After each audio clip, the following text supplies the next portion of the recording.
আসসালামু আলাইকুম প্রিয় দর্শক, অন্য মঞ্চের আলাপচারিতায় আপনাদের সকলকে স্বাগত জানাচ্ছি।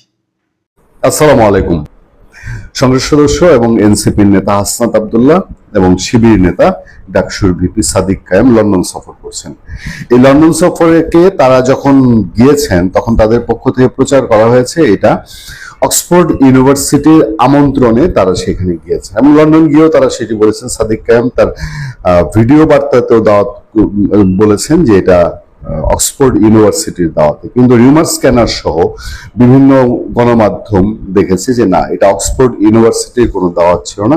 অক্সফোর্ড ইউনিয়ন একটি স্টুডেন্টদের একটি সংগঠন, এই সংগঠনকে ব্যক্তিগতভাবে পয়সা কড়ি দিয়ে একটি হল রুম ভাড়া নিয়ে সেখানে একটা অনুষ্ঠান আয়োজন করা হয়েছে এবং সেই দাওয়াতপত্রটি দেখিয়ে তারা লন্ডন গিয়েছেন। হাসনাত আব্দুল্লাহ নানান কারণে আলোচিত হয়েছেন এবং বাংলাদেশে প্রগতিশীলতা স্বাধীনতার পক্ষের একটা বড় শক্তির ক্ষোভ এবং ঘৃণার লক্ষ্য হয়ে উঠেছিল হাসনাত আব্দুল্লাহ। আমরা গতকালকে আপনাদেরকে জানিয়েছি যে সে অক্সফোর্ড ইউনিয়নের প্রোগ্রামে গিয়ে আওয়ামী লীগ ছাত্রলীগের বিক্ষোভের মুখে পড়ে পেছনের দরজা দিয়ে পালাতে হয়। আমরা সে ভিডিও আরো দেখেছি, ভিডিওতে দেখা যাচ্ছে একেবারে হন্তদন্ত হয়ে দৌড়ের উপরে লন্ডন পুলিশ সহ হাসনাত আব্দুল্লাহকে অনেকটা চোরের মতো করে দেখেন পেছনের দরজা দিয়ে তাকে সেই অক্সফোর্ড ইউনিয়নের হল রুমের দিকে নিয়ে যাওয়া হয়েছে। এর বাইরেও বিশৃঙ্খল ঘটনা ঘটেছে, মারধরের ঘটনা ঘটেছে, ডিম নিক্ষেপের ঘটনা ঘটেছে। সেই সব ভিডিও আমাদের চোখের সামনে আছে এবং আমরা সেগুলো দেখছি এবং এক এক ভিডিওতে এক এক রকম তথ্য আসছে। আমি সুনির্দিষ্টভাবে এখন পর্যন্ত এই ভিডিও ধরে আপনাদের সামনে কোনো আলোচনা করছি না, তবে দুই পক্ষের ব্যাপক মারামারি হয়েছে, হাতাহাতি হয়েছে, সেটা প্রায় নিশ্চিত। এই সময় আমাদের সামনে খবর,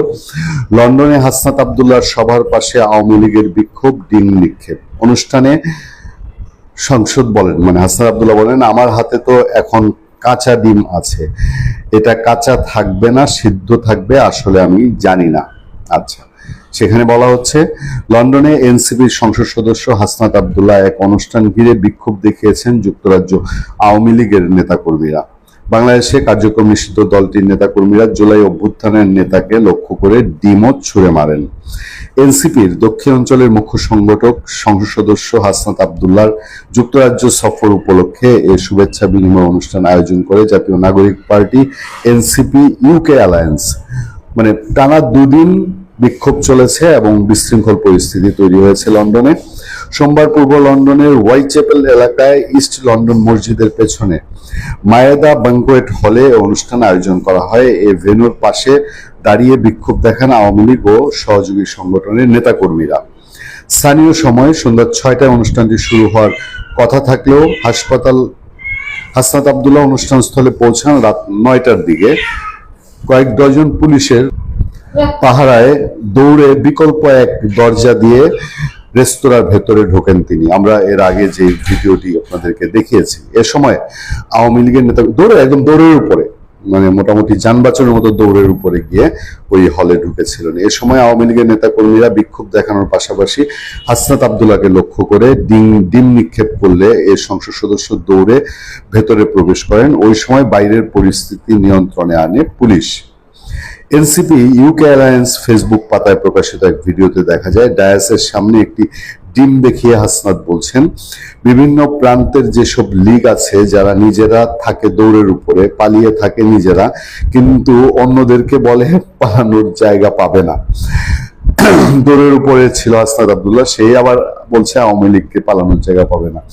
দুনিয়ার সকল প্রান্তের পালিয়ে থাকা এসব লিগারদেরকে এই ডিমটা আমি উৎসর্গ করছি। আমার হাতে তো এখন কাঁচা ডিম আছে, এটা কাঁচা থাকবে না সিদ্ধ থাকবে আসলে আমি জানি না। নিজের মনের ক্ষোভটা একটু বোধহয় ঝাড়ার চেষ্টা করেছেন হাসনাত আব্দুল্লাহ। ডিম হাতে তার ভিডিও আপনারা দেখতে পাচ্ছেন, যে এক হাতে ডিম নিয়ে হাসনাত আব্দুল্লাহ ডিম ধরে আছেন, আপনাদের স্পষ্ট দেখতে পারার কথা, নিজেই সেই ডিম হাতে ধরে এসে বক্তৃতা দিচ্ছেন। যাক, এর আগে দুপুরে পূর্ব লন্ডনে এলএম পার্ক এলাকায় হাসনাত আব্দুল্লাহকে ধাওয়া দেওয়ার পাশাপাশি ডিম ছুড়ে মারেন সেখানকার আওয়ামী লীগ নেতাকর্মীরা। মানে দুবার ডিম নিক্ষেপের ঘটনা ঘটেছে। জুলাই আন্দোলনের এক সেমিনারে যোগ দিতে বর্তমানে লন্ডনে অবস্থান করছেন হাসনাত আব্দুল্লাহ। জুলাই আন্দোলনে এক সেমিনারে যোগ দিতে বর্তমানে লন্ডন অবস্থান করছেন সংসদ সদস্য হাসনাত আব্দুল্লাহ এবং ঢাকা বিশ্ববিদ্যালয়ের কেন্দ্রীয় ছাত্র সংসদের ভিপি সাদিক কায়েম। যুক্তরাজ্যে বিভিন্ন সময়ে বাংলাদেশি রাজনৈতিক দলগুলোর এমন পাল্টাপাল্টি বিক্ষোভ হয়েছে, তবে একজন সংসদ সদস্যের সভা করা ঘিরে এমন বিক্ষোভের ঘটনা বিরলই বলে জানাচ্ছেন প্রবাসী রাজনীতিবিদরা। এক আওয়ামী লীগ নেতার কাছে প্রশ্ন ছিল, হাসনাত আব্দুল্লাহ তো সরকারের কেউ নন, তাকে নিয়ে এভাবে বিক্ষোভ কেন? জবাবে তিনি বলেন, আমরা তাকে এমপি হিসাবে না, একজন সন্ত্রাসী হিসাবে বিবেচনা করছি। হাসনাত আব্দুল্লাহ আওয়ামী লীগের লোকজনকে বলেন সন্ত্রাসী, আর আওয়ামী লীগের মানুষজন হাসনাত আব্দুল্লাহকে বলছে সন্ত্রাসী। আপনারা খেয়াল করে দেখবেন, আওয়ামী লীগের সমস্ত রাগ, ক্ষোভ, ঘৃণা, জিদ সবটাই এই এনসিপি যে দলবল আছে, এই এনসিপি দলবলের উপর। আজকে ধরেন হাসনাত আব্দুল্লাহর জায়গায় বিএনপির যদি কোনো সংসদ সদস্য এমপি লন্ডনে যেতেন, তাহলে আওয়ামী লীগ কিরকম ক্ষোভ বিক্ষোভ করতো? যদিও ভাইরাস বিএনপি ক্ষমতায় আছে এবং বিএনপির হাত দিয়ে আওয়ামী লীগের কার্যক্রম নিষিদ্ধ আছে, কিন্তু বিএনপি কেউ লন্ডনে গেলে এই হুলস্থুল কাণ্ডটা আওয়ামী লীগ ঘটাতো না। এটা মূলত যেটা হয়েছে যে 5ই আগস্টের সেই ছাত্র আন্দোলন বা দের কাণ্ড বলতে যেটা মিন করা হয়, বোঝানো হয়, এটার প্রতিকৃত এবং আওয়ামী লীগের উপরে যত অত্যাচার নির্যাতন হয়েছে সেগুলোর একটা আইকন হয়ে উঠেছিল হাসনাত আব্দুল্লাহ। আপনাদের মনে থাকার কথা, গাজীপুরে সাবেক মুক্তিযুদ্ধমন্ত্রী আকম মোজাম্মেল হোসেনের বাড়িতে, মোজাম্মেল হকের বাড়িতে যখন আক্রমণ করা হয়, ডাকাতির চেষ্টা করা হয়, তখনও সেটাকে আওয়ামী লীগ প্রতিরোধ হিসেবে নাম দেওয়া হয়েছে। এবং যখন স্থানীয় মানুষজন প্রতিরোধ করে তুলে এই ডাকাতির যা চেষ্টা করেছিল ছাত্র জনতা নাম দিয়ে এদেরকে ঠেকানোর চেষ্টা করে, তখন হাসনাত আব্দুল্লাহরা গাজীপুরে ছুটে যান এবং গাজীপুরে ছুটে গিয়ে তারা হুমকি দেন যে কেউ এগুলোকে মব বলতে পারবে না, যে মব বলবে তাকেও পিটাইতে হবে, তাকেও ধরতে হবে, মারতে হবে। যে কারণে আওয়ামী লীগের লোকজনের রাগ, ক্ষোভ, ঘৃণার একটা বড় প্রতিকৃত এবং এই যে ডিম নিক্ষেপের মধ্যে দিয়ে তারা যে একটা ঘৃণা ছুঁড়ে মারছে, এবং এটা দিনকে দিন, যে কারণে আমরা বলি যে আওয়ামী লীগ এবং এই এনসিপি ওয়ালারা, মানে এই ছাত্র গ্রুপটা, এরা এতটা মুখোমুখি হয়েছে, তারা দুপক্ষই জানে যে এক পক্ষ যদি থাকে আরেক পক্ষের তখন আর খাওয়া নেই। মানে দুই পক্ষই একে অপরকে প্রত্যেকে নিজেদের জীবনের জন্য হুমকি হিসাবে মনে করে, এবং সেই জীবনের জন্য হুমকি হিসাবে মনে করারই লক্ষণ আমরা দেখতে পাচ্ছি। ভবিষ্যতে দেশে আওয়ামী লীগ যেভাবে ফিরছে, যদি ফিরে আসে, তাহলে এই ঘটনা যে দেশের ভেতরে ঘটবে না, কারণ হাসনাতদের লোকবল সম্পর্কে সবার ধারণা আছে। ওরা ঢাকা শহরে এখন পর্যন্ত দল গঠনে প্রায় 1.5 বছর হতে গেল, তাদের সেই সক্ষমতা তৈরি হয়নি যে তারা একটা সমাবেশ করবে।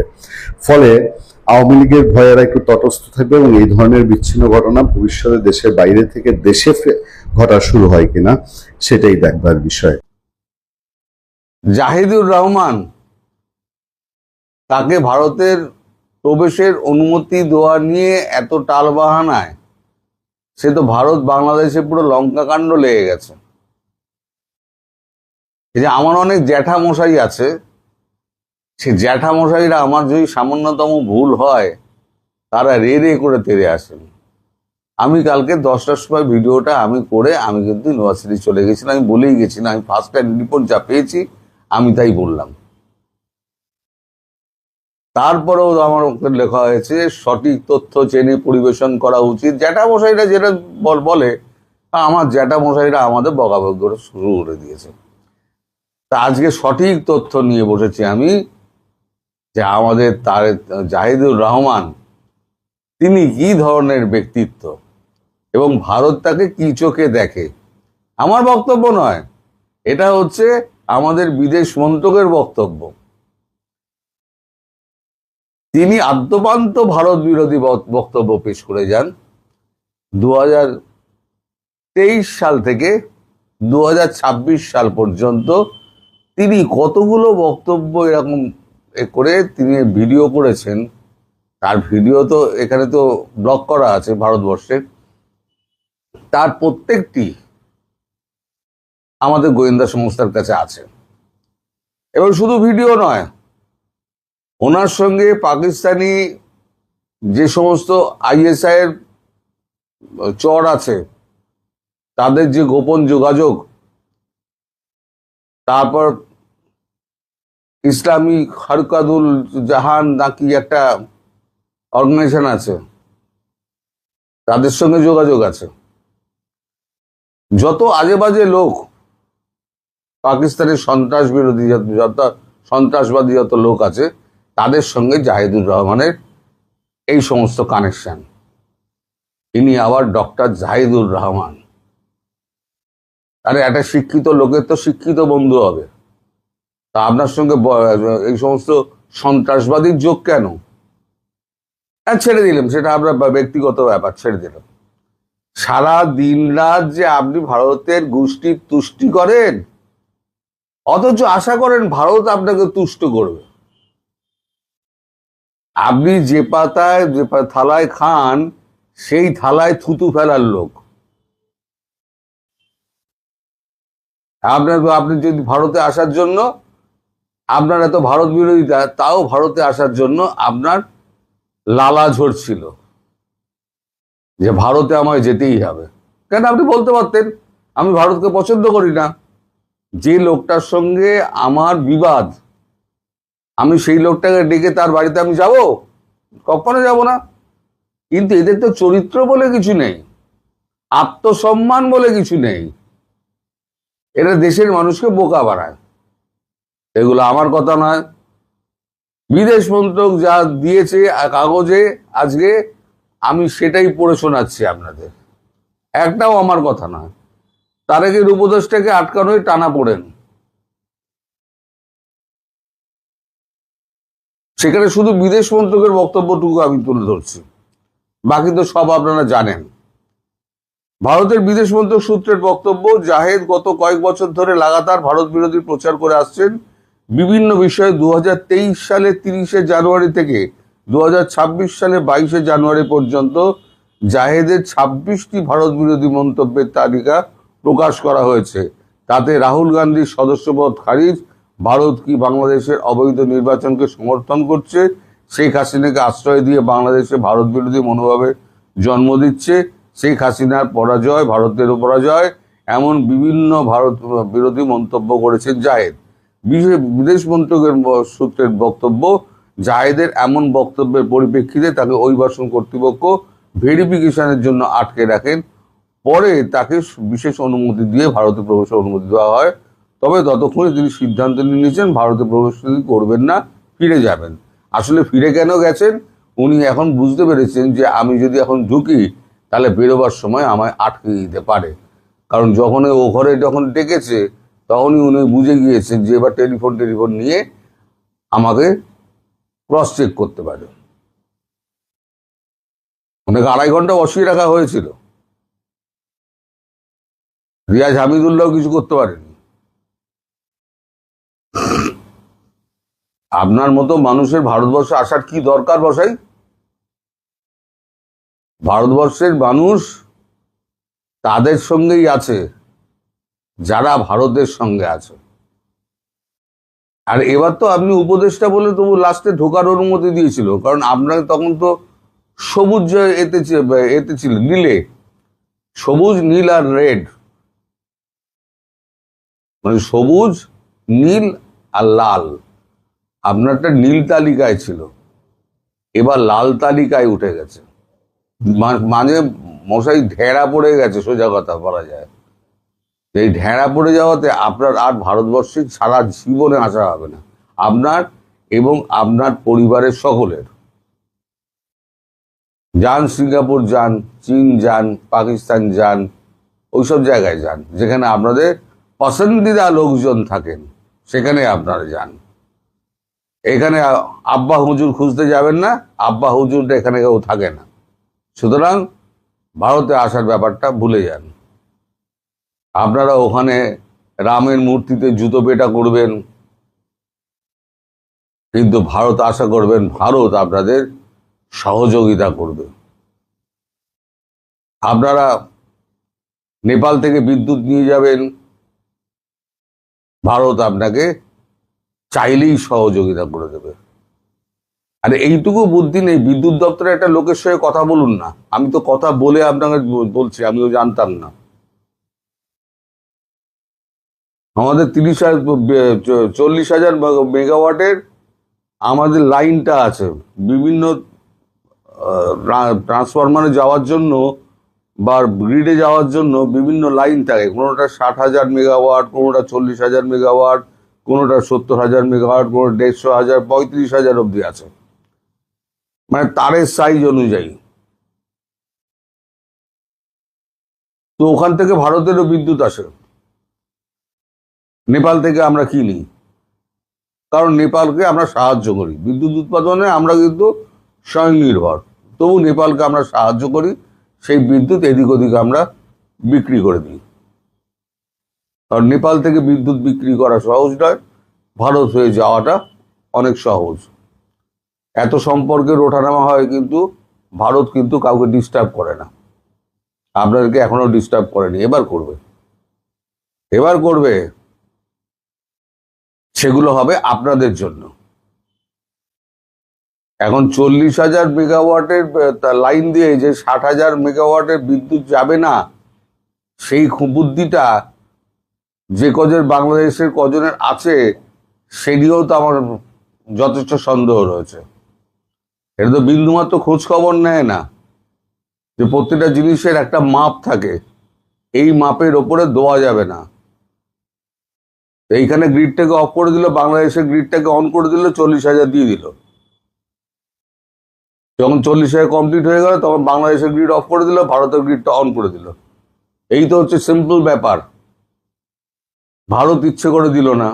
আরে ব্যাপারটা জানুন আপনারা, আধা জেনে আপনারা এমন তুলকালাম শুরু করে দেবেন না সবসময় আর কি। ভারত বিরোধীটা গন্ধ পেলেই হলো, সে রামের জুতো পেটা করো রামকে, আর ভারত বিদ্যুৎ দিল না তাও করো। শেখ হাসিনা কেন রেখেছে, শেখ হাসিনাকে কেন রেখেছে তাও করো। আপনার দেশের নির্বাচনে ভারত নাক গলায় সেটা করো। আপনার সবেতেই হচ্ছে ভারতের পেছনে একটা ধুঁয়ো মারলেই হলো, ভারত বিরোধিতা। আরে অতই যদি বিরোধিতার দম হয়, আপনারা বলুন না যে আমরা ভারত থেকে মাল নেব না, বলুন, বলুন ভারত থেকে আমরা একটা দানা চিনি নেব না, চাল নেব না, ডাল নেব না, তেল নেব না, কিচ্ছু নেব না। আছে দম, দম আছে। আপনারা ভারত বিরোধিতা করেন, কিসের ভিত্তিতে ভারত বিরোধিতা করেন? কিসের ভিত্তিতে সমান অধিকার চান? চোখে চোখ রেখে কথা বলবেন। আপনার হাইট 3 ফুট, ভারতের হাইট হচ্ছে 7 ফুট। আমি যদি এখন 5 ফুট 6 ইঞ্চি, আমি যদি এখন খালির সঙ্গে আমি যদি কথা বলতে চাই, তাহলে তো আমার টুলের ওপর দাঁড়িয়ে কথা বলতে হবে, আপনাদেরও টুলের ওপর দাঁড়িয়ে কথা বলতে হবে। খাইয়ে পরিয়ে বাঁচিয়ে রেখে দিয়েছে ভারত। যেদিকে দানা পানি বন্ধ করে দেবে না, সময় হয়ে আসছে, দানা পানি বন্ধ করে দেবে, আর যখন কারেন্ট অফ করে দেবে, তখন ওই ইউটিউবও উড়ে যাবে, কারণ তেলও পাবেন না ভারতের সাহায্য ছাড়া।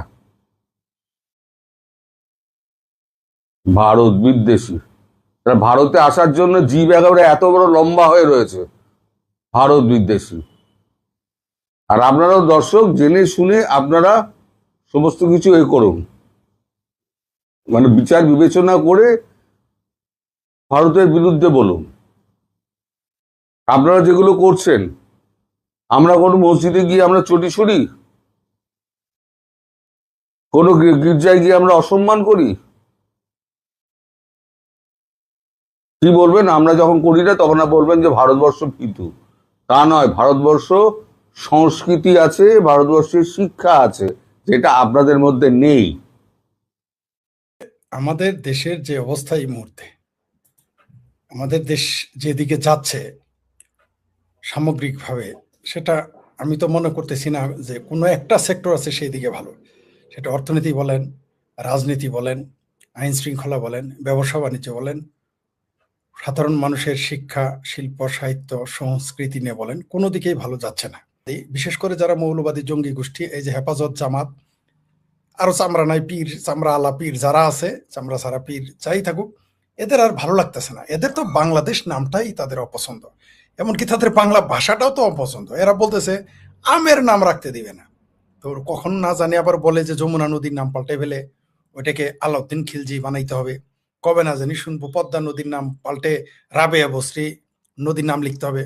কবে না জানি আবার শুনবো তিস্তা নদীর নাম পাল্টে মদিনা নদী বলবে। কবে না জানি আমরা শুনবো শুনবো যে ব্রহ্মপুত্র নদী না মক্কা নদী লেখো, এই ধরনের মানে এই চিন্তা চেতনা তাদের ভিতরে বিরাজ করতেছে। এগুলো অজুহাত মাত্র। আরেকটা জিনিস বলেছেন যে আমাদের এই মুহূর্তে দীনেশ ত্রিবেদী জি এসেছেন, যিনি বাংলাদেশের রাষ্ট্রদূত হিসেবে সদ্য চলে আসলেন, এমনকি রেকর্ড একটা যে যা এর আগে ঘটেনি, দীনেশ ত্রিবেদী বাই রোডে এসেছেন, যা আগে এ পর্যন্ত আমরা ঘটতে দেখিনি। তো এখানে বিশেষ বার্তা রয়েছে। পাশাপাশি তার বক্তব্যকে বিকৃত করা হয়েছে। তিনি এর চেয়ে যদি সহজ সরল আরো ভালো বক্তব্য দিতেন তবুও বিকৃত করতো, কারণ তাদের ওই যে বলছি যে খলের তো আর ছলের অভাব পড়ে না। তো এরা বিভিন্ন বক্তব্য দিতই। দীনেশ ত্রিবেদী যদি বলতেন যে আমরাই ভারতই বাংলাদেশের সাথে বিলয় হইতে চাই, তাও দোষ হইতো, দোষ ধরতই। আমি বললাম তো, যদি দীনেশ ত্রিবেদী বলতো যে ভাই আমরা মাপ চাই, ভুল হয়েছে, ৭১ আমরা ভুল করছি, ভাই তোমরা আমাদের উপর রাগ করো না, আমরা সব লোক ইসলাম ধর্ম গ্রহণ করবো, হিন্দুদের সাথে আমরা যুক্ত হইতে চাই, তারপরও সেখানে ভুল ধরতো। কোনো অবস্থাতেই ভুল ধরতেই হবে, কারণ ভারত না, ভারত শব্দটাকে বাংলাদেশের মুসলমানেরা, বাংলাদেশের জামাতি হেফাজতি পেয়ারা পাকিস্তানিরা, সকলে নয়, যারা পেয়ারা পাকিস্তানি, তাদের কাছে ভারত শব্দটাই কষ্টের, বেদনার, দুঃখজনক। এদের ভারত নাম শুনলে এদের বুক বুক কেঁপে ওঠে। তো এরা তো কিছুটা পরিবর্তন এরকম করবেই, করতে চাইবেই।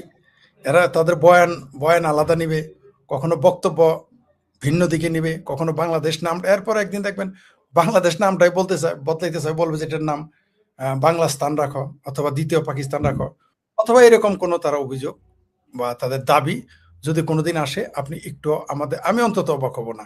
কারণ ডক্টর হুমায়ুন আজাদ স্যার বহু আগে একটা উপন্যাস লিখে গিয়েছিলেন যে এটা বাংলাস্তান নামেই তিনি একটা উপন্যাস লিখে গিয়েছিলেন। আজকে সেটা মিলে গেছে। জি, সে বলে ফেলেছে যে আদ্দিন হসপিটাল বন্ধ করা হচ্ছে ভারতে যাতে মানুষ চিকিৎসা করতে যাইতে পারে। মানে আপনি যে কোনো কিছুতে শুধু ভারত বিরোধিতা যুক্ত করবেন, ভারত বিরোধিতা করলেই দেশে সব খাবে। সেই জন্য আমি আওয়ামী লীগ ক্ষমতায় থাকতে বলেছিলাম যে কোনোদিন যদি বাংলাদেশে দুর্ভিক্ষ লাগে, শুধু বলবেন এর জন্য ভারত দায়ী, বাংলাদেশের জনগণ আর আপনাকে কিছু বলবে না।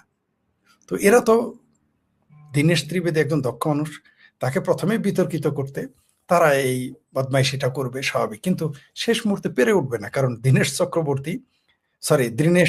দীনেশ ত্রিবেদী তিনি অত্যন্ত ঝানু ব্যক্তি, বর্ষিয়ান ব্যক্তি এবং পণ্ডিত ব্যক্তি, তিনি কয়েকটা ভাষারও পণ্ডিত। তো এর সাথে তারা পেরে উঠবে না। এগুলো বলে বিভিন্ন অজুহাত তৈরি করে বিতর্ক করার চেষ্টা করবে। এটা বাংলাদেশের মুসলমানদের স্বভাব, বিশেষ করে যারা জামাতি মুসলমান, বিএনপির মুসলমান। বাংলাদেশের মুসলমান তো আবার কয়েক প্রকার, আওয়ামী লীগকে তো আবার মুসলমান মনে, আওয়ামী লীগ মুসলমান যারা আছে এদের জামাতিরা আবার তাদের মুসলমান মনে করে না। আপনার মনে থাকার কথা 2014 নাকি 15 সালে একবার রংপুরে আওয়ামী লীগদের মসজিদে নিয়ে তওবা পড়ানো হয়েছিল, বল যে তোরা আওয়ামী লীগরা মুসলমান না, তোরা ইহুদি, তোরা হিন্দু, তোরা খ্রিস্টান, এইভাবে মসজিদে তওবা পড়ানো হয়েছিল। তো তাদের দৃষ্টিতে তো আওয়ামী লীগ মুসলমান না, আবার আওয়ামী লীগের দৃষ্টিতে এরা মুসলমান না। তো বাংলাদেশে তো অনেক রকম মুসলমান আছে, তাই আমি যখন মুসলমান বলবো সবাইকে মনে করবেন না। তো বাংলাদেশে যারা পাকিস্তানপন্থী মুসলমান আছে, তারা ভারত শব্দটাই তাদের জন্য বেদনাদায়ক। শুধু ভারত না, ভারতের মানুষও তাদের বেদনাদায়ক, হিন্দু শব্দ তাদের জন্য বেদনাদায়ক, বাংলাদেশ শব্দ তাদের জন্য বেদনাদায়ক, ৭১ তাদের জন্য বেদনাদায়ক, জয় বাংলা শব্দ তাদের জন্য বেদনাদায়ক। তাই তারা বিভিন্ন অজুহাতে বিভিন্ন শব্দ বা বাক্যের বিকৃত ব্যাখ্যা করবেই, কিন্তু শেষ মুহূর্তে শেষ রক্ষা হবে না। বাংলাদেশের অধিকাংশ মুসলমান, মানে যদি বলেন ৮০-৯০% মুসলমান, এরা চরম ভারত বিদ্বেষী, চরম হিন্দু বিদ্বেষী ভিতরে ভিতরে। তো এরা তো ভগবান রামের নাম শুনলে এদের তো চুলকানি আসবেই। এরা তো এই কথা নিয়ে কেউ কথা বলবে না, এটাই স্বাভাবিক, কোনো কথা বলবে না। এখন আওয়ামী লীগের লোকজন তাও চুপচাপ আছে, নাহলে এরাও বিরোধিতা করতো। যদি আওয়ামী লীগ পাওয়ারে থাকতো, আওয়ামী লীগের অর্ধেক লোকই রাম মূর্তি প্রতিষ্ঠার বিরোধিতা করতো, এটা আপনাকে আমি লিখে দিতে পারি। এখন তারা ক্ষমতায় নাই, সমস্যায় আছে, তাই তারা এটা নিয়ে কথা, মানে এর পক্ষে বিপক্ষে কিছু বলতেছে না। পক্ষে বললে আরেক সমস্যা, তখন আওয়ামী লীগ এমনি গালিগালাজ করে, ঠিক আছে। কমিউনিস্টদের বলে, বামপন্থী বলে যে বাংলাদেশে, চরমনাইপির বলে না যে বাংলাদেশ হলো বামপন্থী আর রামপন্থীর দেশ, আওয়ামী লীগকে রামপন্থী বলে, আর বিএনপিকে, সরি, বামপন্থীদের তো বামপন্থী বলে। বাংলাদেশ আওয়ামী লীগকে কিন্তু জামাত শিবিরের রামপন্থী বলে, যদিও বাংলাদেশে অধিকাংশই আওয়ামী লীগের যারা আছে মুসলমান, তারা এই রাম শব্দটাকে পছন্দ করে না। আর এরা তো চুপ থাকবে, আওয়ামী লীগের প্রশ্ন কেন করেন? বামপন্থীরা কথা বলতেছে, যে বামপন্থীরা হইলো ধর্মনিরপেক্ষতার ঠিকাদার, যে বামপন্থীরা হইলো মানবতার ঠিকাদার, যে বামপন্থীরা হইলো যে সংখ্যালঘু রক্ষা করার ঠিকাদারি নিয়েছে, তারাই তো চুপ করে আছে। আপনি কমিউনিস্ট পার্টির কোনো ব্যক্তিকে বিবৃতি দিতে দেখেছেন, জাসদ, বাসদ, মুক্তি কাউন্সিল, বা বিপ্লবী কমিউনিস্ট পার্টি যাই বলেন, একদম বাকডুম ঘোরাডুম সাজে, ঢাকডোল ঝাঁঝর বাজে, মার কাজে বাম সাম আছে যারা, এই জালিয়াত বামেরা বাংলাদেশের, এরা একজনকে বিবৃতি দেখছেন? কাফি ভাই, কাফি বলেন, বিলাই কাফি বলেন, কুত্তা কাফি বলেন, গীতর কাফি বলেন, আমাদের মজলিস ইসলাম সেলিম বলেন, বা ওই যে কি সায়ানট বলেন, তারপরে যে আরেকটা কি, আরে ভুলে গেলাম এখন, ঠিক আছে, উদ্দিসি বলেন, একটা বিবৃতি দিতে দেখেছেন? এখন কোনো বিবৃতি নেই। কিন্তু ভারতে যদি মনে করেন কোনো কিছু ঘটতো, তখন বিরাট বিবৃতি এরা বাংলাদেশ থেকে দিয়ে দিত। এরা মানে এরা যদি, এটা যদি কাশ্মীরে হইতো, এটা যদি আপনার গাজায় হইতো, বিরাট বিবৃতি দিয়ে বসতো এখানে, বুঝতে পারছেন? বিরাট বিবৃতি দিত। তো বাংলাদেশে হয়েছে এটা তারা চোখে কম দেখে, তাদের চোখের ওই যে চোখের রোগ হয় কিন্তু, জানেন তো, বাইফোকাল, কেউ কাছেরটা ভালো দেখে, কেউ দূরেরটা ভালো দেখে। বাংলাদেশের মুসলমান এবং বামপন্থীদের চোখ কাছে কম দেখে, দূরে ভালো দেখে, বুঝতে পারছেন? তাদের বাইফোকাল সমস্যা আছে। আমি জানি না এটা মানে মেডিকেলের ভাষায়, চক্ষু রোগের ভাষায় কি বলে, জানি না। একটা রোগ আছে না, আমারও আছে, আমি কাছে দূরে দুইটাই সমস্যা আমার, ঠিক আছে? তো ওদের এরকম রোগ হয়েছে, আর কাছে চোখে দেখে না, দূরেরটা আবার চোখে দেখে। দেখবেন যে এখন আবার তারা পাকিস্তান হইলেও চোখে দেখে না, আফগানিস্তান হলেও দেখে না, গাজা আর ইসরায়েল হইলে দেখে, আর ভারত হইলেই দেখে, আর কোথাও দেখে না, পাকিস্তানে কাশ্মীরেও দেখে না। এই হলো আমাদের দেশের অবস্থা। তবে এই যে একটা প্রতিবাদ হয়েছে, এটা কিন্তু ইস্যু হয়ে গেছে। রাম মূর্তি নির্মাণ এখন বাংলাদেশ, এই ইস্যুটা বাংলাদেশের সীমাবদ্ধ নয়, এই ইস্যুটা এখন আন্তর্জাতিক ইস্যু হয়ে গেছে, তারা বুঝতেই পারতেছে না। এই জের বহু জায়গায় নামবে। এই যে রংপুরে রামের মূর্তি নির্মাণ করতে দেওয়া হয় নাই, এর জেরটা যে কত ভাবে নামবে সেটা বুঝতেই পারবে না, এরা বুঝতেই পারবে না।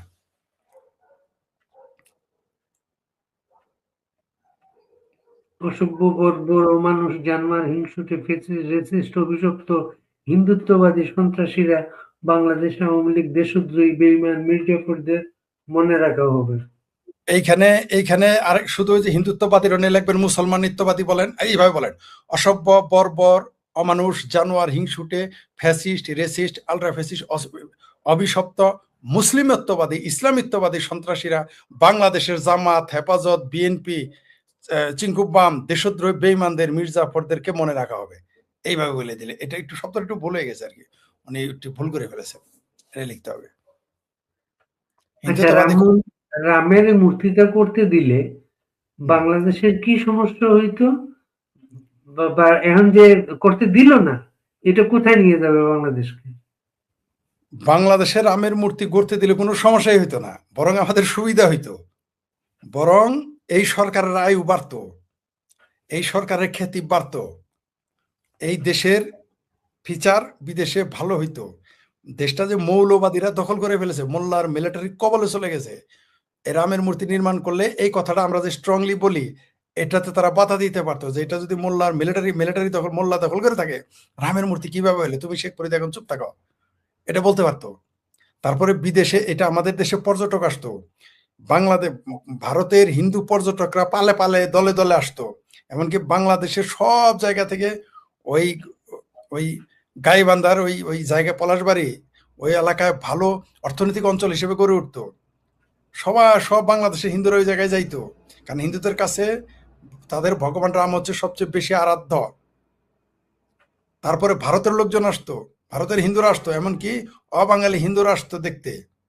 শুধু তাই নয়, বিদেশি পর্যটক আসতো, আমাদের শতভাগে ভালো হইতো। কিন্তু এখন কি হয়েছে, কি কি সমস্যা? প্রথমত, বাংলাদেশ যে মৌলবাদী রাষ্ট্র, উগ্র মুসলমানদের রাষ্ট্র, এবং মুসলমানরা এখানে সংখ্যালঘুদের যে নির্যাতন নিপীড়ন করে, বারবার যেটা আমরা বলে আসতেছি, কয়েক যুগ ধরে বলে আসতেছি, সেই কথাটা সত্য প্রমাণ হয়েছে। আর একটা প্রমাণ হলো যে সংখ্যালঘুদের কোনো অধিকার নাই, এটা প্রমাণ হলো। দ্বিতীয়ত, বহির্বিশ্বে আমাদের অর্থনৈতিকভাবে আমাদের অর্থনৈতিক লস হয়েছে। বহির্বিশ্বে আমাদের গণতান্ত্রিক ব্যবস্থা, আমাদের সাম্প্রদায়িক সম্প্রীতির ব্যাপারে বহির্বিশ্বের নেতিবাচক চিন্তা চেতনা এখন চলে যাবে, এবং নেতিবাচক ইমেজ চলে গেছে। এটার জন্য আমাদের খেসারত দিতে হবে। বাংলাদেশ কোনো দেশের যখন ভাবমূর্তি পজিটিভ থাকে, ইতিবাচক থাকে, তখন সেই দেশে অর্থনৈতিক বিষয় আসে, অর্থনৈতিক বিষয়টা আগে আসে। মানুষ যাই করুক, সেখানে অর্থনীতি একটা বিষয়।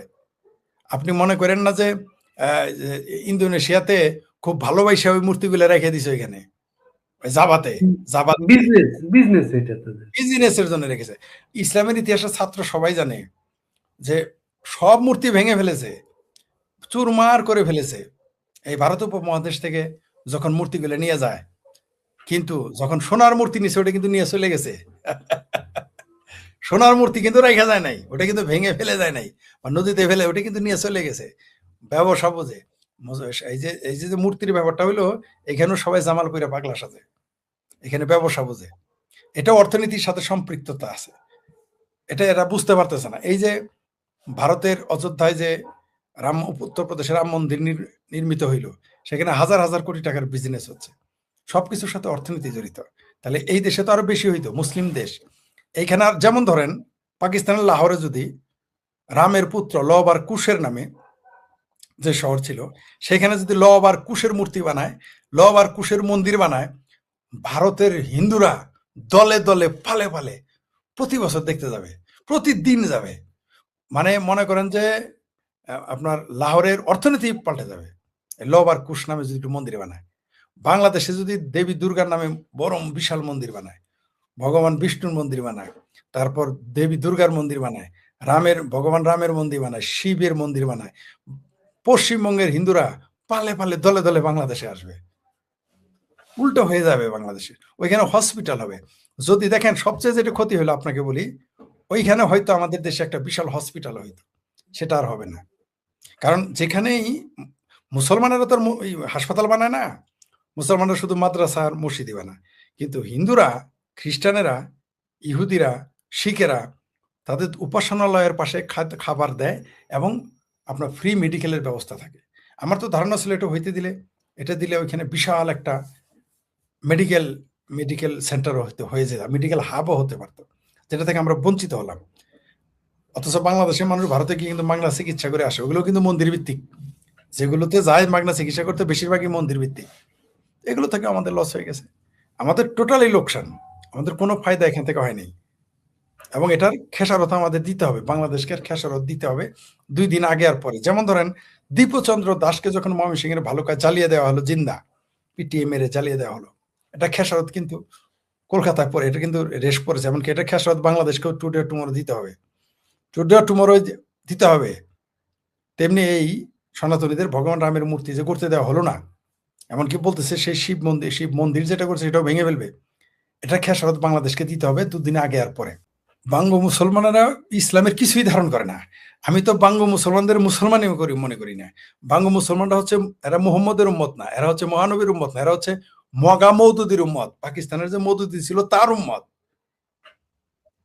এরা তো মুসলমানই না। মুসলমান হলে মিথ্যা কথা বলে কেমনে? মুসলমান হলে সুদ খায় কেমনে? মুসলমান হইলে বইনের ওয়ারিশ মারি কেমনে? এরা মুসলমান কেমনে হইলো? এরা তো মুসলমান না। আর মহানবীর ওই বিদায় হজের ভাষণ তো মনেই রাখবে না, কেন রাখবে? মুসলমান হইলো যখন, এরা হইলো পাকিস্তানি জজবাই চলে, এদের কেবলা তো সৌদি আরব না, মক্কা মদিনা, এদের কেবলা হইলো পাকিস্তান, এদের কেবলা হইলো আফগানিস্তান। তো এরা তো এরকম করবেই, করতেই থাকবে, এটা আজকে নতুন না। মহানবীর ভাষণ ওইখানে মূর্তি ছিল 360টা, ওইখানে 360টা মূর্তি ছিল, এটা তারা ভুলে গেছে। ওই যে দেখেন, এই যে লেখছে, এই নাস্তিক ছবির নবী রাসূলকে গালিগালাজ করে তাকে ইন্টারভিউ করা হচ্ছে আওয়ামী লীগের কি, এই এক ফালতু এক ফাত্রা, এই যে কি খাইরুল টিটু লেখছে এখানে বদ, এই বদের বাচ্চা, আমি কোথায় নবী রাসূলের গালি দিলাম রে বদের বাচ্চা বদ? বরং শিবিরেরাই ইসলামের 12টা বাজাইছে, বলছে যে শিবিরের নেতা যখন ধরা পড়ছে ওই বদামি লুচ্চামি করতে গিয়ে ওই বিধবার কথা পেট বানাইছে, তখন বলছে যে আল্লাহর নবী এবং সাহাবীরা এরা অন্যের বউ দেখলে নিতে চাইতো, বলতো তোমার বউ আমার দিয়ে দাও। এটা আমি কইছি নাকি রে? তোদের শিবিরেরাই বলছে। এনু কবে আওয়ামী লীগের উপকারের জন্য, আওয়ামী লীগের তোদের মতো জামাতিদের জন্য আওয়ামী লীগের কি উপকার হবে সেটা বলা লাগে। এখানে আওয়ামী লীগের উপকার করতে আসছি আমরা। আর জামাতের কি উপকার হইলো? যে কথাটা বললো যে নবী এবং তার সাহাবীরা মানুষের বউ দেখে কইতো তোর বউটা আমার দিয়ে দে, তারা মানুষের বউয়ের প্রেমে পড়তো, এইটা বলে ইসলামের কি উপকার করছে? আর জামাতের সেটা আগে বল, বুঝছস পাত্রা? এগুলা আসিস না রে বাবা, ভাবির পোলারা এগুলাই শোনা। এই যে চুল উপরে মোজ, চুল উপরে নিচে এমনি পাকে নাই রে বাবা, এগুলো কেন আসো? তোমাদের মায়ের ভাতারে রায় আমাদের সাথে তর্ক বিতর্কে পারবে না, জ্ঞান গরিমে তো ধারা কাছে আসতে পারবে না, এগুলো কেন আসো বাবা? এগুলো ফালতু কথা বলতে এসে, মগা মৌদুদির উম্মত তো তুমি তো নবীর উম্মত না, এই জন্য তুমি ওই ধরনের কথা বলো। উচিত কথায় মানে তথা ভাতে বিলাই বাজারাও না। এনে আল্লাহ নবী রসুল আমি কি কথাটা বলছি গালি দিয়েছিলাম এনে? জামাতের তো সারাদিন আল্লাহ রসুল রে গালি দেয়। নবী নাকি গিয়ে মানুষের বউ দেখে বলতো তোর বউ আমার দিয়ে দে, সাহাবীরা নাকি গিয়ে বলতো তোর বউয়ের প্রেমে পড়ছে আমার দিয়ে দে। এগুলো আমি বলছি? মানে এর মানে কথা বলতে পারলে পারে। আমি নবীর সিক্স প্যাক আছিল এটাকে আমি বলছি? নবী, তারপর নবীর বউ খাদিজা ইনট্যাক্ট ছিল না, 3 বার তালাক খাওয়া, এটা আমি বলছি? এটা তোমার দুলাভাই ওই বালাজারে নাকি সালাজারি বলছে। নবীরে কাউবয় বলছে, কাউবয়, নবীরে কাউবয় আমি বলছি? তোমার বইনের লাং এই বালাজারি বলছে, আমি বলছি? না আসছো যে আমি কি আওয়ামী লীগের উপকার করতে, না আওয়ামী লীগের উপকারের জন্য আমরা আসছি? আওয়ামী লীগের উপর তো বিএনপি করে দিতেছে, আওয়ামী লীগের উপকার তো জামাত করে দিতেছে, আওয়ামী লীগের উপর তো বাঙ্গ মুসলমানরা করে দিতেছে, আওয়ামী লীগের উপকার তো এই ভাবির পোলারা করে দিতেছে, বাংলাদেশের আইন কানুন ধ্বংস করে, বাংলাদেশের গণতন্ত্র ধ্বংস করে, বাংলাদেশের সংবিধানে ধ্বংস করে, বাংলাদেশের অর্থনীতি ধ্বংস করে। আওয়ামী লীগের উপকার তো আমার ভাবির পোলারাই করতেছে, আমি করছি? আমার কথায় কয়জন নৌকায় ভোট দিবে? আমার কথায় কি শেখ হাসিনাটা কিনে আসবে? ওই যে রিক্সাওয়ালা আজকে বলছে যে আল্লাহর কাছে দোয়া করতেছি শেখ হাসিনা ফিরলে 1000 টাকা দান করবো মসজিদে। এটা কারা করছে এর জন্য? আওয়ামী লীগের উপকার তো ভাবির পোলা তুমিই করতেছো, তোমার মতো বাঙ্গুরা যারা বাংলাদেশটাকে পাকিস্তানের হাতে তুলে দিতে চাও, তোমরাই তো উপকার করতেছো আওয়ামী লীগের। তোমরাই উপকার করছো আওয়ামী লীগের 32 নম্বর ভাঙে, তোমরাই উপকার করতেছো আওয়ামী লীগের নেতাদের বউদের ধর্ষণ করে, বোনদের ধর্ষণ করে। তোমরাই উপকার করতেছো মসজিদের মধ্যে গুলি করে মানুষ মেরে। তোমরাই উপকার করতেছো যে এই দেশের মধ্যে ছিনতাই রাহাজানি লুটপাট করে। আওয়ামী লীগের উপকার তো তোমরাই করতেছো। আমি করছি আওয়ামী লীগের উপকার? আমি আওয়ামী লীগের উপকার করার ক্ষমতা রাখি? আমি কি আওয়ামী লীগের নেতা? আর এখানে কি তিনি আমাকে ডেকেছেন আওয়ামী লীগের উপকার করার জন্য? দেশ নিয়ে কথা বলতেছি, দেশের রাজনীতি, দেশের অর্থনীতির কথা বলছি। এইটুকু বুঝো না, বুঝবা কেমনে? পড়ছো তো শিবিরের কোচিং সেন্টারে আর থাকছো শিবিরের মেসে, কোন কচুটা বুঝবা? জি, ধন্যবাদ। ফরিদ ভাই, রংপুর চিটাগাং কোনটা বাংলাদেশ হারাতে পারে একটু সম্ভাবনার কথা বলুন, তাহলে সেখানে চলে যাব। আমার ধারণা বাংলাদেশ দুইটাই হারাতে যেতেছে। আপনি তো বলছেন যে ভাই রংপুর চিটাগাং কোনটি হারাতে পারে, আমার ধারণা দুইটাই হারাইতে পারে। ওই ঢাকা, বরিশাল আর ময়মনসিংহ নিয়ে বাংলাদেশ হয়ে যেতে পারে। ওই বাংলাদেশ নিয়ে আমাদের আলহামদুলিল্লাহ বলতে হবে, সেই দিকে যাচ্ছে, দেশটা ওই দিকেই যাচ্ছে। এটা আমি বলি নাই, এটা জননেত্রী শেখ হাসিনা আগেই বলছিল যে বাংলাদেশকে ভাঙার একটা ষড়যন্ত্র চলছে, একটা খ্রিস্টান রাষ্ট্র বানাতে যায়। আর খ্রিস্টান রাষ্ট্র বানালে চিটাগাং এর দিকেই হবে, কারণ খ্রিস্টান ওই দিকেই বেশিরভাগ মুসলমান এবং হিন্দু আদিবাসীদের কনভার্ট করে ওইখানেই তারা রাষ্ট্র করতে পারবে। আর রংপুরের কথাই যেন বলতেছি, বা মনে হচ্ছে, যেহেতু রংপুরে চিকেন নেক ওইখানে, বাঙ্গুদের তো খুব খায়, চিকেন নেক খেয়ে ফেলবে। তো ভারত চিকেন নেক খাবে না, ভারত চিকেন নেকটা একটু এলিফ্যান্ট নেক বানাই ফেলবে, তাহলে রংপুর চলে যেতে পারে। অথবা রংপুরটা হিন্দু রাজ্য হইতে পারে। যেমন বাংলাদেশের কয়জন লোক বলতেছে না যে ভারতটাকে ভেঙে এক পাশে মুসলমান এক পাশে হিন্দু রাখতে হবে। সম্ভবত রংপুরকে ভেঙে ওই তাদের কথাই বলতেছি, হয়তো তাহলে রংপুর ভেঙে সব হিন্দু এখানে গিয়ে রংপুর বিভাগ থেকে এখানে পাঠাই দিয়ে আবার ওইখানে থাকবে। এটাও হতে পারে, হয়তো হবে কিনা যায় না, সম্ভাবনা আছে। এইভাবে চলতে থাকলে হয়ে যাবে।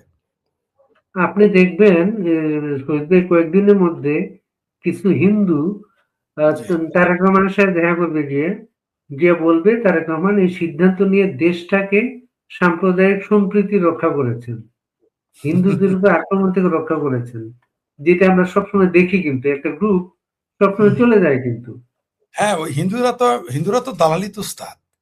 হিন্দুরা তো পাকিস্তানের যে রাজাকার আলবদর আছে তাদের সাথে দালালিতে ব্যাপক উস্তাদ। হিন্দুদের নেতা আছে নাকি সব দালাল? ওরা তো এগুলো বলবেই। এখন এই নেতারা চোখে দেখে না, এগুলো কথা বলবে না। এরা কখনো বলেছে যে কি কারণে বাংলাদেশে হিন্দু শূন্য হয়ে যায়? এটা নিয়ে তাদের গবেষণা আছে? নাই। এদের জন্য কোনো থিসিস আছে? নাই। এই ব্যাপারে তাদের কোনো পুস্তক আছে? নাই। কেন নাই? এই ব্যাপারে তাদের প্রচারণা আছে? নাই। এই যে এত সংখ্যালঘু নির্যাতন হলো, তাদের কোনো বিবৃতি আছে? বরং সংখ্যালঘুরা নাকি ভালো আছে এগুলো বলে হিন্দু নেতারা। তো তাদের ব্যাপারে হিন্দুদের যদি নেতাই থাকতো তাহলে তো আর হিন্দুদের এই দশা হতো না। আসলে কোনো সম্প্রদায়ের যখন নেতা না থাকে তখন তাদের অবনতি ঘটবে, পৃথিবীর কেউ ঠেকাইতে পারবে না, কারো পক্ষেই সম্ভব। আপনি ছেলে পারবেন না, আমিও ছেলে পারবো না, শেখ হাসিনাও ছেলে পারবে না, বিএনপিও ছেলে পারবে না। কারণ প্রথমে আগে নিজে সচেতন হতে হবে নিজেদের। আপনি দেখেন মুসলমান পৃথিবীর যে দেশে থাকবে 100 জন থাকলে 100 জনই জোট বাইন্ধে থাকে, নিজেদের মধ্যে মারামারি কাটাকাটি বদমাইশি করে, লুচ্চামি করে, গুন্ডামি করে, কিন্তু যখনই ডাক দেয় শিয়ালের মধ্যে হুক্কা হওয়া সব এক হয়ে যায়। কিন্তু হিন্দুদের মধ্যে এটা নেই। নইলে এই দেশের হিন্দু এত কমে গেল। এই হিন্দুরা হলো এই দেশের ভূমিপুত্র। আমাদের পূর্বপুরুষ 4 পুরুষ 5 পুরুষ 6 পুরুষ বড়জোর 7 পুরুষ সব যায় হিন্দু। তাহলে তারপরও কেন হিন্দুরা এই দেশে কেন বলতে পারে না যে এই দেশ আমি ভূমিপুত্র, আমি এই দেশে থাকবো, তুমি কে? এই কথা বলার হিম্মতই তাদের নেই। এদের দেখেন না সারাদিন মালানা বাচ্চা বলে গালি দেয়, টু শব্দটি করতে পারে না। এদের মা বোনের গায়ে হাত দিয়ে কিছু বলতে পারে না, এরা ব্যবসায়িক চাঁদা দিয়ে থাকে সারা জীবন, সব আমলে তারা চাঁদা দিয়ে ব্যবসা করে, কিন্তু 10 টাকা কিন্তু কারো চোখে দান করবে না। আবার কোনো যে হিন্দুটা বিপদগ্রস্ত, যে সবার কথাই বলতেছি না, কিছু কিছু হিন্দু তো অবশ্যই করে, কারণ আমরা দেখেছি যে কুমুদিনী হসপিটালের যে মালিক দেখেন তারা কি করছে, তারা হসপিটাল বানিয়েছে, তারা কলেজ বানিয়েছে, মানুষ এরকম হিন্দু তো অবশ্যই আছে, আমি সবার কথা বলতেছি না। হিন্দুরা অনেক সময় এই বাংলাদেশে যত শিক্ষা প্রতিষ্ঠান 90% হিন্দুই করেছে, কিন্তু আজকালকার এই যুগের হিন্দুদের কথা, এই সময়ের হিন্দুদের কথা বলতেছি, তারা দেখবেন প্রতিবেশী না খায় থাকে, কনভার্ট হয়ে যাচ্ছে, ধর্মান্তরিত হয়ে যাচ্ছে পয়সার অভাবে, তাদের দেখবেন যে কোনো 5 পয়সা দিয়ে সহযোগিতা করে না। এই দেশের হিন্দুরা নিজেরাই ঐক্যবদ্ধ না, এই ধনীরাও যদি ঐক্যবদ্ধ থাকতো, যে না গরিব না সব ধনীরা এক, তাও ঐক্যবদ্ধ হইতে পারে না। এদের সেই ঐক্যবদ্ধ হওয়ার সাহসযোগ্যতা কোনোটাই নাই, হারিয়ে ফেলেছে। দীর্ঘদিন অবশ্য কেউ বলবেন যে কেউ আমাকে এটা বললে বলে দীর্ঘদিন নির্যাতনের কারণে। আরে ভাই, দীর্ঘদিন নির্যাতন প্রতিবাদ তুমি দাঁড়াও না কেন? তুমি ঘুরে না দাঁড়ালে নির্যাতিত হও ভাই, তুমি ঘুরে না দাঁড়ালে হতেই থাকবা। তো এদের আসলে যেটা আপনি বললেন, এখানে নেতৃত্বের অভাব। ওই তারেক রহমানের সামনে গিয়ে ওই আগডুম বাগডুম ঘোরাডুম সাজে এগুলো ছড়া বলবে, বলবে সব ঠিক আছে, কিন্তু এদের সাহস হবে না ঘুরে দাঁড়িয়ে বলতে যে আমরা ভালো নেই, কেন আমাদের ভালো থাকতে দেওয়া হচ্ছে না। তো যে জাতি, যে সম্প্রদায় নিজেরা ঐক্যবদ্ধ না হবে, এটা তাকে কে রক্ষা করতে হবে? কেউ রক্ষা করতে পারবে না, চাইলেও আপনি রক্ষা করতে পারবেন না, সম্ভব না। এদের দেখবেন যে যখনই এদের মুভমেন্টের কথা বলবেন, ঐক্যবদ্ধ হওয়ার কত অজুহাত, কত প্রশ্ন। এদের দেখবেন এক মন্দিরে 4টা কমিটি, মারামারি কাটাকাটি, এরকম দেখবেন, কেউ কারো দেখতে পারে না, এরকম হয়ে আছে। মুসলমানদের এটাকে নিয়ে আরেক হিন্দু, এই যে বাংলাদেশের যত হিন্দু নির্যাতন হয়, আমার গবেষণা আছে, আর 20% হিন্দু নির্যাতিত হয় হিন্দুদের কারণে। হিন্দুরাই মুসলমানদের ডেকে নিয়ে বলে তুই আর এটা কর, এটা কর, হিন্দুরাই বলে এই দেশের। তো এই যে তাদের অনৈক্য, এই সুযোগটা আরো মানুষ নিয়ে নিয়েছে। এরা কিন্তু এরা কিন্তু তাদের অধিকার, তাদের যে সম্প্রদায়গত অধিকার, এটা নিয়ে কথা বলার হিম্মতি নাই। এই যে রামমূর্তি নিয়ে কথা বলছে, হিন্দুরা কেন বলেন, কেন বললো? দেখেন বলছে কি, সাম্প্রদায়িক সম্প্রীতির জন্য স্থগিত করলাম। কেন এটা বললো না? আমি বাংলাদেশের নাগরিক, আমি এই দেশের নাগরিক, আমার ধর্ম করার অধিকার আছে। তুমি 560টা সরকারি মডেল মসজিদ হয়েছে, তুমি লাখ লাখ মসজিদ মাদ্রাসা বানাও, আমি কেন রাম মন্দির বানাইতে পারবো না? এটা তারা বলার হিম্মত তাদের হয়নি, এটা হিম্মত হয় না। এই জন্যই বলেছি যে আজকে থেকে একটা নির্দিষ্ট সময়ের পরে বাংলাদেশের যত হিন্দু আছে তাদেরকে খালি পায়ে খালি পেটে চলে যেতে হবে, রোড টু যশোর ধরতে হবে আবার। জি, একজন বলেছেন, ফরিদ ভাই please analyse on attack মস্ক in Khulna, what is happening ভাই? আমি খুলনায় কি হয়েছে আমি জানি না, মসজিদে কি হয়েছে আমি এটা জানি না, আমি বলতে পারতেছি না, আমি দুঃখিত। না এটা না, আরেকটা হচ্ছে গত ইলেকশনের সময় আমরা দেখলাম জামাত হিন্দু ক্যান্ডিডেট করতেছে। মসজিদে গুলি করছে ফজর নামাজের, সম্ভবত এটার কথা বলছে। ফজর নামাজের সময় নিজেরাই মারামারি করেছে, মারামারি করে গুলি করে মেরে ফেলছে। পাকিস্তানের মতো শুরু হয়েছে যে বাংলাদেশের মসজিদগুলো তো গোলাগুলি শুরু হয়ে যাবে, কারণ হবেই, কারণ এটা ছোট পাকিস্তান না, কয়দিন পরে প্রতিদিন হবে। এরা জুমার নামাজের করে বড় ভাইরা, এরা ফজর নামাজে শুরু করছে, মিলতে থাকবেই। জি, ধন্যবাদ। সম্মানিত দর্শক, দুটো ঘটনা ঘটেছে, একটি দিল্লি বিমানবন্দরে, আরেকটি দুবাই আন্তর্জাতিক বিমানবন্দরে অথবা দুবাইয়ের কোনো শপিং মলে।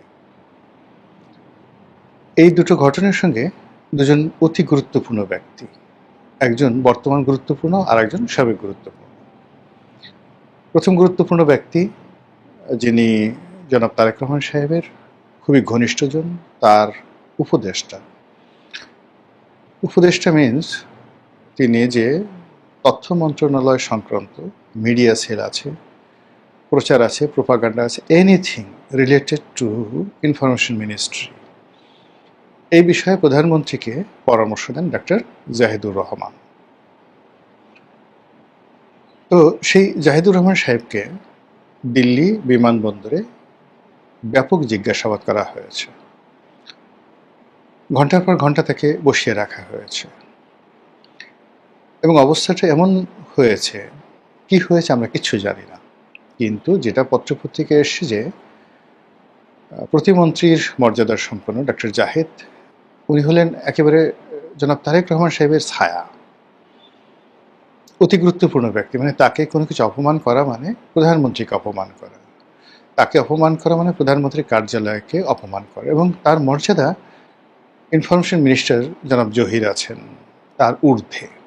এর কারণ হলো জনাব জহিরুদ্দিন স্বপন, তাকে পরামর্শ দেওয়া, তাকে চেক অ্যান্ড ব্যালেন্স করা, তার কাজ তদারক তাহকিক করা থেকে শুরু করে সমস্ত কাজগুলি সাধারণত অতীতে আমরা দেখে এসেছি যারা প্রধানমন্ত্রী কার্যালয়ে প্রধানমন্ত্রীর উপদেষ্টা রূপে থাকেন মন্ত্রী পদমর্যাদায় তাদেরই ক্ষমতা বেশি মন্ত্রীদের তুলনায়। ফলে যে সকল মন্ত্রণালয়ে উপদেষ্টা আছেন আপনি ধরে নিতে পারেন যে সে সকল মন্ত্রণালয়ে প্রধানমন্ত্রী নিজে সরাসরি তদারক করেন তার উপদেষ্টার মাধ্যমে। তো সেই অর্থে ডক্টর জাহিদুর রহমান কোনো যেন তেন ব্যক্তিত্ব নন।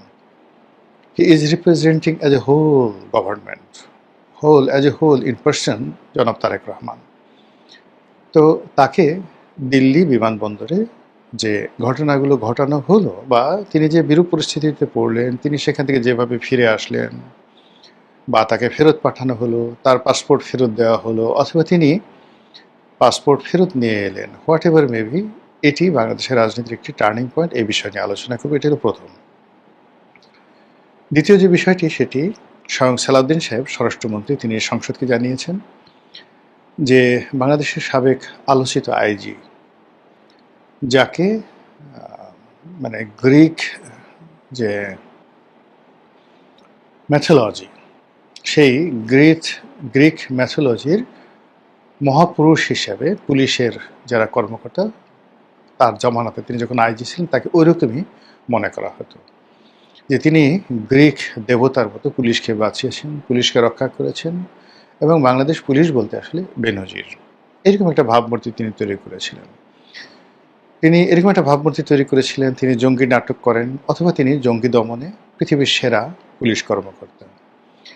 তিনি এরকম একটা ভাবমূর্তি তৈরি করেছিলেন, তিনি শেখ হাসিনা, তিনি আওয়ামী লীগ, তার উপরে কোনো মন্ত্রী নেই, তার উপর কোনো স্বরাষ্ট্রমন্ত্রী নেই, তার উপর কোনো জেনারেল নেই, এমনকি সেনাপ্রধান জেনারেল আজিজ এবং ডক্টর বেনজির যখন পাশাপাশি দাঁড়াতেন মনে হতো ডক্টর বেনজির ইজ এ বস। সবাই ধরে নিয়েছিলেন যে তিনি রিটায়ার্ড করার পরে প্রধানমন্ত্রীর স্বরাষ্ট্র বিষয়ক উপদেষ্টা হবেন অথবা স্বরাষ্ট্রমন্ত্রী হবেন অথবা ইলেকশন করবেন। কিন্তু বিধিবাম যে কোনো কারণে হোক না কেন প্রধানমন্ত্রী শেখ হাসিনা তার উপর থেকে বিশ্বাস এবং আস্থা হারিয়ে ফেলেছিলেন অথবা কালের কণ্ঠসহ বিভিন্ন জায়গাতে তার বিরুদ্ধে যে সকল নিউজ এসছে সে সকল নিউজের প্রেক্ষিতে তিনি ধরে নিয়েছিলেন যে এখন বেনজিরকে সাহায্য করা বা তাকে ওন করা সরকারের জন্য ভালো হবে না।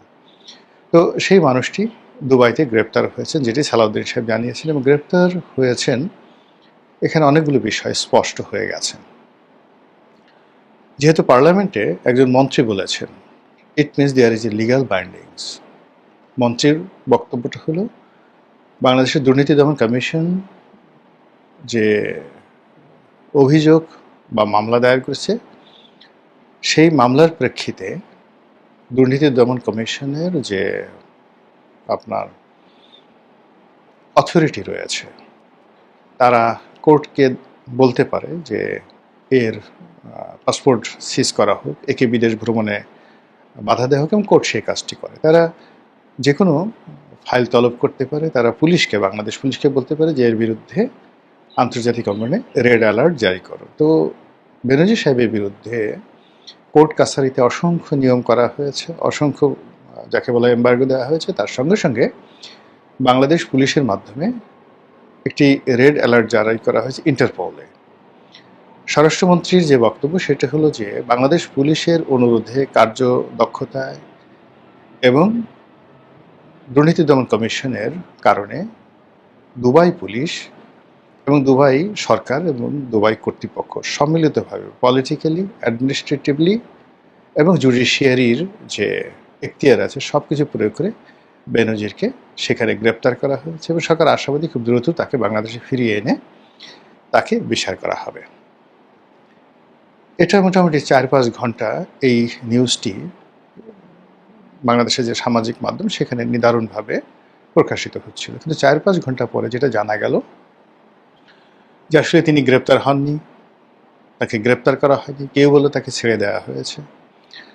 অনেকে বলার চেষ্টা করলো যে তিনি মার্কিন স্যাংশনের অধীন থাকার কারণে ইউরোপ তার জন্য আসলে নিরাপদ ছিল না, তিনি পর্তুগালের পাসপোর্টধারী। তো কাজেই তিনি ইচ্ছে করে দুবাইতে এসে, তার দুবাইয়ের যেহেতু রেসিডেন্ট পারমিট আছে, সেই রেসিডেন্ট পারমিট অনুযায়ী তিনি দুবাইতে বসবাস করার জন্য এসেছেন এবং সেই বিষয়ে পরামর্শ করার জন্য, কথা বলার জন্য তিনি ইমিগ্রেশন অফিসে গিয়েছেন। This is one.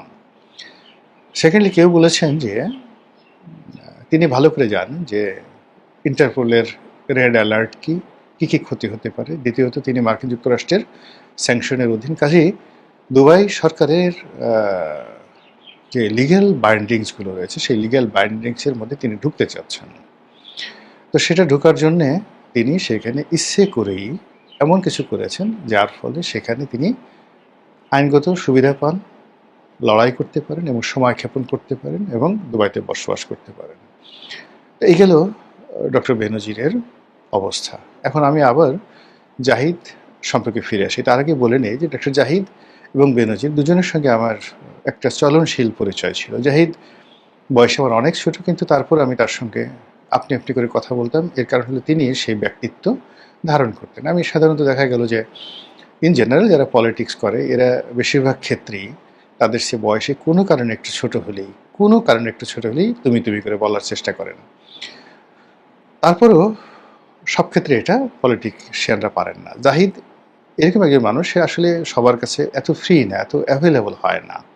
তার সঙ্গে 4-5টা টকশো করেছি এই এতটুক পর্যন্ত, কিন্তু ইন পার্সন তার সঙ্গে কখনো আমার টেলিফোনে কথা হয়নি। আবার টকশোর আগে আমাদের মধ্যে কোনো আলাপ আলোচনা হয়নি। দুটো আলাপ আলোচনা শুধুমাত্র একবার হলো। প্রথম যেদিন আমরা 21শে টেলিভিশন টকশো করলাম, তা আমাকে নিয়ে জিজ্ঞেস করলেন যে রনি ভাই, এক কথায় বলেন তো এই সরকার কতদিন টিকবে বা এই সরকার আদৌ টিকবে কিনা। আমি ওকে বললাম যে এই সরকার মানে ইউনূস সরকার টিকবে না, তাকে চলে যেতে হবে, তবে যত দ্রুত তাদের বিদায় হবে দেশের কম ক্ষয়ক্ষতি হবে এবং ইউনূস অ্যান্ড গংয়ের কম ক্ষয়ক্ষতি হবে। তো এটা শুয়ে সে খুব কগনিজেন্সে নিল। দ্বিতীয় যে আলোচনা, একদিন সে ইন পার্সন মানে টকশোর বাইরে যে আলোচনা, সে একদিন বললো যে আসলে অনেক আপনি বলেন তো বিএনপি ক্ষমতায় আসবে কিনা, আসলে কতদিন থাকতে পারবে। তা আমি বললাম যে বিএনপি ক্ষমতায় আসছে, কিন্তু বিএনপি কতদিন ক্ষমতায় থাকবে এটা শিওর করে বলা যাচ্ছে না। মানে তারা যে 5 বছর মেয়াদ উত্তীর্ণ করতে পারবে এটা যেভাবে আমি নিশ্চিত হতে বলতে পারছি না। দেশি বিদেশি বহু চক্রান্ত আছে। আবার তারা যে 6 মাস থাকতে পারবে এটাও বলা যাচ্ছে না। বেহেশত দোষিকের মাঝামাঝি। তো সে শুনলো, শোনার পরে আমি জানতাম না, মানে আমার একটা নির্বুদ্ধিতা এখানে যে আমি জানতাম না যে তার সঙ্গে তারেক জিয়ার বিএনপির আদৌ কোনো সম্পর্ক আছে। আমার একটা ধারণা ছিল যে তার সঙ্গে হয়তো সে মাহমুদুর রহমান মান্নার যে দল, সেই দল করে, টিভি টক শো করে, ইত্যাদি ইত্যাদি। কিন্তু পরবর্তীতে দেখা গেল যে অনেকগুলো ঘটনা একসঙ্গে ঘটেছে, যেটা আমি তার সম্পর্কে আরো খুব সারপ্রাইজ হয়ে গেছি যে আমার মতো চুনোপুঁঠি বা আমার মতো আদার ব্যাপারী হয়ে জাহেদের মতো জাহাজের খবর রাখা অসম্ভব ব্যাপার। যখন জানলাম যে তার সঙ্গে রুমিন ফারহানার একটা সম্পর্ক আছে, এটা ওপেন সিক্রেট, আমি খুব আশ্চর্য হয়ে গেলাম। রুমিন ফারহানাকে আমি অনেক আগের থেকে চিনি, just like my younger sister. আমাদের পাশাপাশি বাসা, ব্যক্তিগত সম্পর্ক অসাধারণ। তো রুমিন ফারহানা প্রথম আমার অফিসে যায়, ব্যারিস্টার পারভেজ নামক একটা ছেলে আছে আমাদের ডিপার্টমেন্টের ছোট ভাই, তাকে নিয়ে। মানে তখন সে হবে মাত্র সে টকশোতে যাওয়া শুরু করেছে, কত 13 বা 14 সনের ঘটনা। আমি তখন এমপি না, এমপি হওয়ার পরে। তো সেদিন তার সঙ্গে আমি কথা বলেছি, জাস্ট লাইক মাই মানে একেবারে ইয়াঙ্গার সিস্টার। আমি তার সঙ্গে কত জানতামও না, 2014 বা 15 সনে। এরপরে টকশোতে বহুবার তার সঙ্গে দেখা হয়েছে। এরপর সে বিএনপির এমপি হলেন। মানে সবসময় আমি দেখেছি তার অনেক যাকে বলা হয় ব্যক্তিত্ব রয়েছে, বন্ধুত্ব রয়েছে, সহজ সরলতা রয়েছে, আবার যাকে বলা হয় বিক্ষুব্ধতা রয়েছে। ফলে সেটা ব্যারিকেড তৈরি করে, সেই ব্যারিকেডের বাইরে ইচ্ছা করলে কেউ এগোতে পারে না। সবার সঙ্গে তার একটা ভালো সম্পর্ক, এমনকি শেখ হাসিনার সঙ্গে তার ভালো সম্পর্ক ছিল। তো সেই রুমিন ফারহানার সাথে ডাক্তার জাহিদের যে সম্পর্ক, এটা আমি যদিও বিশ্বাস করিনি, কিন্তু যদি এটা হয়ে থাকে 1%, বিকজ এটা নিয়ে ডক্টর জাহিদের বউ বা স্ত্রী সে বহু কথা বলেছেন এবং এটা রীতিমতো ভাইরাল। কিন্তু অবাক করার ব্যাপার হলো রুমিন ফারহানা নিজে এবং ডক্টর জাহিদ দুজনে এটা নিয়ে একটা টু শব্দ করেনি।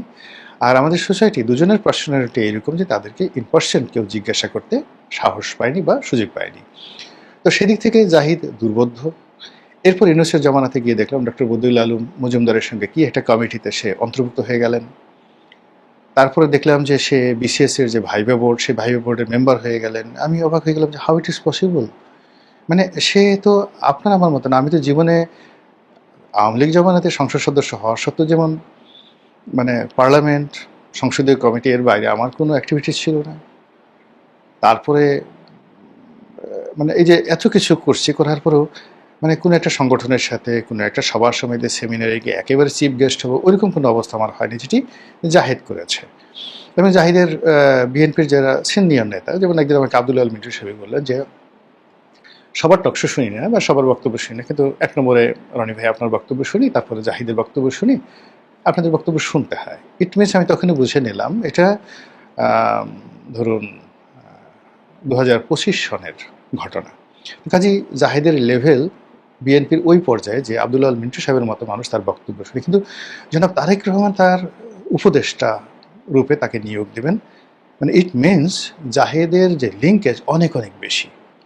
পরবর্তীতে দেখা গেল জাহিদকে নিয়ে সেই দুই ধরনের কথা। এক হলো সেই ডক্টর ইউনূসের আগে জাহিদের একটা ভারত বিরোধী ভূমিকা ছিল, সে কারণে ভারত তাকে ব্যান করেছিল যে সে ভারত ভ্রমণ করতে পারবে না। বেশ কয়েকজন সাংবাদিক তাদের ইউটিউব চ্যানেল ভারত ব্লক করে দিয়েছিল, তার মধ্যে জাহিদের ইউটিউব চ্যানেলও ছিল।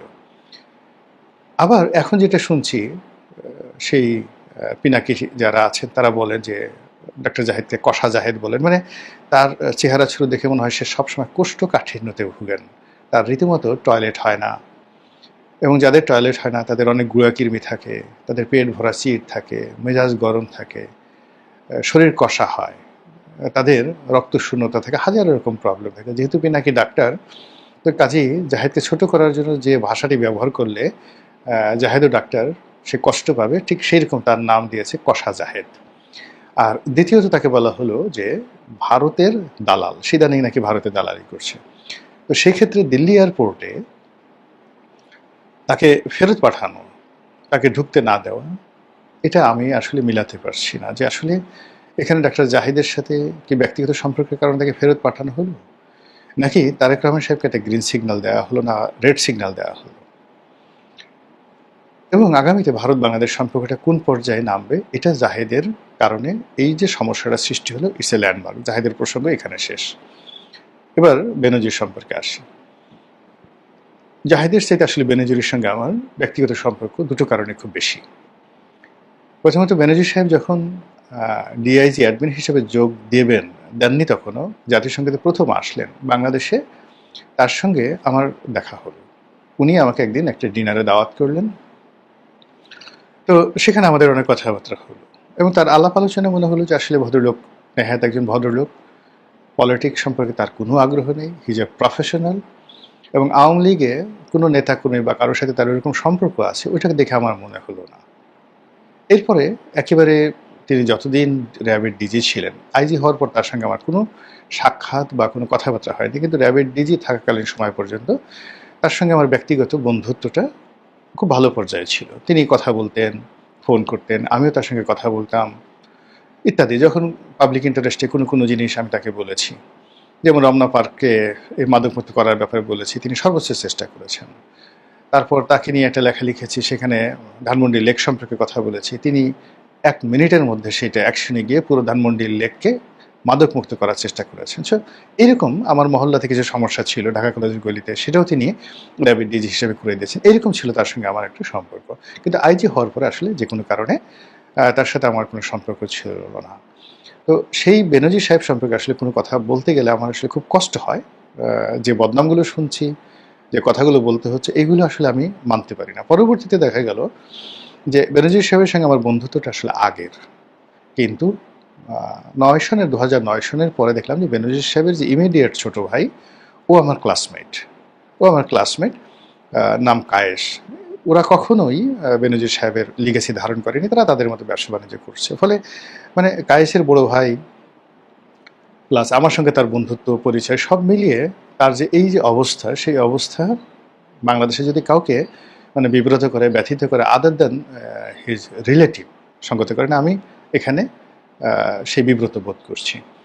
সে ভালো ছিল বা যেখানে ছিল, আমার কখনো তাকে আমার পার্সোনাল কোনো কাজে লাগেনি, আমি বলিও নি, কিন্তু আমি মনে করতাম যে না ঠিক আছে, তার সঙ্গে আমার একটা ভালো সম্পর্ক আছে, হি ওয়াজ এনলাইটেন মি। কিন্তু এখন তার যে অবস্থা হচ্ছে, কিছুটা হলেও নিজেকে অপমান বোধ করছে। এখন বেনজিরকে যেভাবে গ্রেপ্তারের কথা বলা হচ্ছে, সরকার যদি তাকে আনতে না পারে, তাহলে সালাউদ্দিন সাহেব তার যে ইমেজ সেটা ক্ষুণ্ণ হবে, তারেক রহমান সাহেবের সরকারের দুর্বলতা প্রকাশ পাবে। অন্যদিকে বেনজিরের ক্ষমতা এটা আরও বেড়ে যাবে। অনেকে বলার চেষ্টা করবে যে আসলে বেনজিরকে গ্রেপ্তার করা হয়েছিল ঠিকই, কিন্তু শেখ হাসিনা টেলিফোন করে বলে দিয়েছেন দুবাইয়ের আমিরকে, আর ওটা দুবাইয়ের আমিরটাকে ছেড়ে দিয়েছে, দুবাইয়ের শাসক ছেড়ে দিয়েছে, দুবাইয়ের প্রেসিডেন্ট ছেড়ে দিয়েছে। কেউ বানিয়ে বলতে পারে নরেন্দ্র মোদী নিজে বেনজিরকে সেভ করার জন্য চেষ্টা করেছেন। অনেকে বলতে পারেন যে জাতিসংঘের মহাসচিব ফোন করেছেন। এর কারণ হলো বেনজির তার ক্যারিয়ারের একটা বিরাট অংশ জাতিসংঘে নবম গ্রেডে তিনি চাকরি করেছে, ভেরি হাই অফিসিয়াল। তো নবম গ্রেডে চাকরি করা মানে বিশাল ব্যাপার। বাংলাদেশে বেনজিরের মতো এই পর্যায়ে জাতিসংঘের শান্তিরক্ষীতে নবম গ্রেডে কেউ আছেন কিনা আমি বলতে পারবো না, হাতে গোনা দুইজন থাকলেও থাকতে পারেন, but he was the first man. তো কাজে জাতিসংঘের মহাসচিবের সঙ্গে জাতিসংঘের সব জায়গাতে, বিশেষ করে ইন্টারপোলে তার একটা মানে কানেক্টিভিটি আছে। সে যেভাবে পর্তুগালের পাসপোর্ট নিয়ে ইউরোপ, আমেরিকা, মধ্যপ্রাচ্য দিদারছে ঘুরে বেড়াচ্ছেন। এবং যেটি সোশ্যাল মিডিয়াতে আসছে যে এই দুবাইতে আসার আগে তিনি সৌদি আরবে বেশ কয়েকবার গত 1-2 মাসে গিয়েছেন, পর্তুগালে গিয়েছেন, ইউরোপে গিয়েছেন, ব্যাংককে এসেছেন, সিঙ্গাপুরে এসেছেন। সো সেই মানুষটি অল অফ এ সাডেন তাকে সেখানে গ্রেপ্তার করা হবে। তো এটা যদি সত্য হয়, বাংলাদেশে ফিরে আসে, সরকারের জন্য এটা অবশ্যই বিরাট সফলতা। কিন্তু কোনো কারণে যদি বেনজির স্কেপ হন, ছাড়া পান, বা তিনি বুক ফুলিয়ে ঘুরতে পারেন, আপনি ধরে নেবেন all credits goes to Sheikh Hasina, all credits goes to Awami League, Bharat, Narendra Modi. কত মানুষ কত গল্প বানাবে এবং গল্প। এই যে যেমন আপনি দেখেন নরেন্দ্র মোদী যখন দুবাইতে যান, দুবাইয়ের যিনি এখন শায়ক রয়েছেন, শেখ রয়েছেন, শাসক রয়েছেন, তো যুবরাজ রয়েছেন, তিনি তাকে কিভাবে জড়িয়ে ধরেন। কাজেই দুবাই বলতে বোঝায় নরেন্দ্র মোদীর একটা প্রভাব। সবাই বলতে পারে শেখ হাসিনা নরেন্দ্র মোদীকে বলেছেন, নরেন্দ্র মোদী দুবাইয়ের শাসককে বলেছেন, বেনজির ছাড়া পেয়ে গেছেন। তো এই যে একটা অবস্থা, সেই অবস্থা যে চলছে, ইট মিনস রাষ্ট্র হিসেবে আমরা কি আসলে খুব শক্তিশালী হয়ে পড়েছি নাকি দুর্বল হয়ে পড়েছি? এই প্রশ্নটা করার সময় এসে গেছে।